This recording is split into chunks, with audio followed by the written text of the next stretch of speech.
Hey, good evening. And I'm back. So happy to be here again. Um, Last night was my first night coming to you, and I'm excited. We're going to keep this going. I am like really feeling the vibe right now. Tonight, I want to discuss who did you come here to be? Right? I mean, you would think that a mature adult would know the answer to this question. However, unfortunately, we have all been brought up in a society where that aspect of our being has been completely stifled, right? Um, some people are able to tap into that, and sometimes, especially if you have good parenting, I believe that that's one of the main responsibilities for a parent is to help a child figure out what it is that they are naturally made for, which is, our purpose, our life's purpose, right?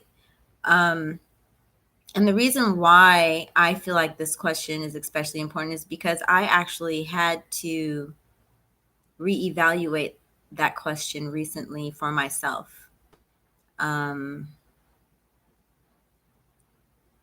it has become incredibly apparent to me that I have been living out um, the expectations and the visions of other people, and not necessarily, what my own soul has driven me to do. Or, I mean, actually, I have followed my own spirit. However, the things that I was more made to do were the things that were more difficult for me to step into. Okay. The things that I'm very gifted at, I've actually carried a lot of shame around it. And so it put a blockage on my ability to communicate, on my ability to um, be effective in supporting other people. So it's only because I too have had to answer this question for myself. And I've made some incredible shifts in who I am. I've released a lot of dogma that I've been underneath, you know.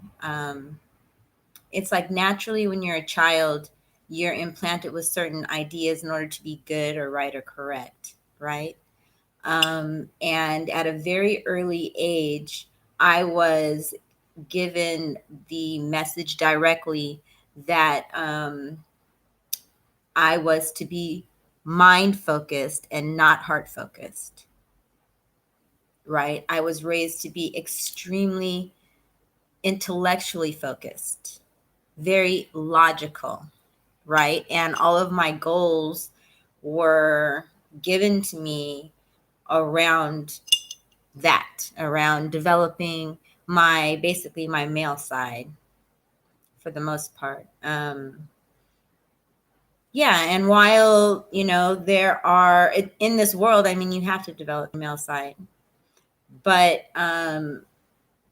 unfortunately, in our society, it can be to the detriment of who we are, especially as women, and I happen to be a very feminine woman. I mean, I can be assertive, definitely.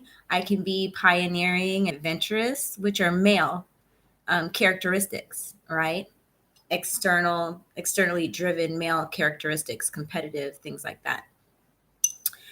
But I would say that for sure, my personality is such where I am very driven to express my femininity and the feminine sacred arts. It's something that I've always been gifted at, naturally driven toward. I feel music. on another level what music does for me. So it's like I am a dancer, and it's like we're conditioned to also like to label ourselves as like one thing or two things. But like for me, I really see myself as like a vessel for the divine feminine, period. So I am all of that, right? I am a healer, educator, creative, um, compassionate mother, um, alchemist, magician. I'm a creator. I'm a feeler. I'm a connector, organizer. These are things that I am naturally. And it really took me quite a bit of time. I mean, actually, I stepped into it as a young adult, but I felt shame and guilt around not following the road that I was raised to do, which is corporate, lawyer, doctor, again, very male energies. Nothing I ever had an interest in once I figured out what it really was. Like when I was in college, I wanted to be a psychiatrist, right? Until I understood that they're talking about medication, that would be the focus. And then when I looked at psychologists without the medication, just talking to people, stuff like that, I wasn't impressed with the methodology. Um, and that's when I veered off into traditional healing arts, spirituality, as far as how people make those shifts within themselves. And so when I did that, I kind of felt like, I wouldn't say a criminal, but it's like an out an outlier, is that what they call them? Or, someone who's on the outside. And it wasn't really a cool thing to do as far as all the healing and spirituality stuff. But my spirit was completely driven to it. I knew that I personally needed it because I didn't feel like I knew how to take care of my body or that of my children or my husband. And so for me, that was number one, because I felt like, how can you be secure in this world if you don't know how to take care of your own body, right?